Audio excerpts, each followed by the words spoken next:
Bismillahirrahmanirrahim. Alhamdulillah wassalatu wassalamu ala Rasulillah wa ala alihi wa sahbihi ajma'in wa ba'd. Para pendengar yang dimuliakan Allah Subhanahu wa taala, alhamdulillah Allah pertemukan kembali kita dalam tayangan yang sangat bermanfaat ini. Mudah-mudahan Allah Subhanahu wa taala terus membimbing kita ke jalan yang diridhoinya. Pada kesempatan ini kita akan sampaikan beberapa hal yang terkait dengan fikih puasa yang kita rasa penting untuk kita ulang kaji agar supaya ini menjadi satu bekal bagi yang menjalankan ibadah puasa, dan ini mungkin perkara yang perlu untuk penegasan saja, ya.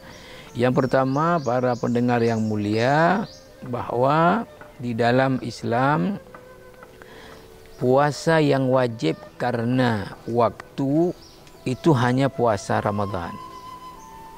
Jadi kita wajib berpuasa karena datangnya bulan Ramadan. Nah, tidak ada puasa yang wajib lainnya karena waktu. Puasa-puasa yang karena waktu lainnya adalah puasa-puasa sunat.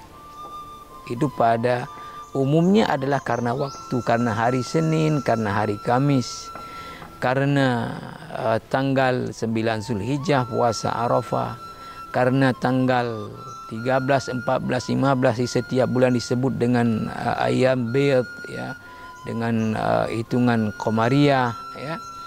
Nah, kalau untuk puasa wajib karena waktu atau karena datangnya bulan Ramadan, hanya puasa Ramadan.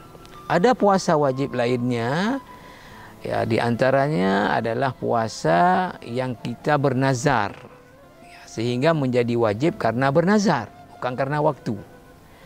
Yang satu lagi jenis puasa wajib adalah puasa kafarat. Itu karena ada kesalahan yang kita lakukan, maka kita menggantinya atau menebusnya dengan melakukan puasa. Maka oleh karena itu yang penting sekali dipahami oleh semua kita bahawa ketika datang setiap bulan Ramadan, maka wajib kita melakukan hanya puasa Ramadan di bulan itu. Tidak boleh ada puasa apapun yang kita lakukan ketika bulan Ramadan kecuali puasa Ramadan di tahun itu. Mungkin ada saudara-saudara kita yang ada tersisa puasa, ya, belum dia ganti sebelum memasuki Ramadan tahun ini misalnya. Nah, ketika di bulan Ramadan nanti dia gunakan beberapa hari mengganti Ramadan yang lalu, itu tidak bisa. Itu tidak bisa. Kalau dia belum ganti, maka dia bawa nanti itu setelah Ramadan. Nanti dia qadha. Yang Ramadan ini hanya untuk puasa Ramadan ini. Tidak boleh ada puasa apapun yang lain selain puasa Ramadan. Nah, ini yang penting dipahami. Dan ini ijma', tidak ada khilaf di antara para ulama. Yang berikutnya adalah, ya, para ulama, misalnya dalam kitab Al-Mu'tamad fil Fiqh Syafi'i, pendapat yang kuat dalam mazhab Syafi'i, bahawa untuk sahnya puasa seseorang itu tentu kita sudah sering mendengar, cuma ini penekanan saja. Yang pertama adalah, ya, ada niat. Nah, ada niat. Karena seluruh ibadah itu para ulama mengharuskan ada niat berdasarkan kepada hadis sahih, ya, Bukhari dan Muslim, innamal a'malu binniyat wa innama likulli imri'in ma nawa, dan seterusnya. Maka harus ada niat.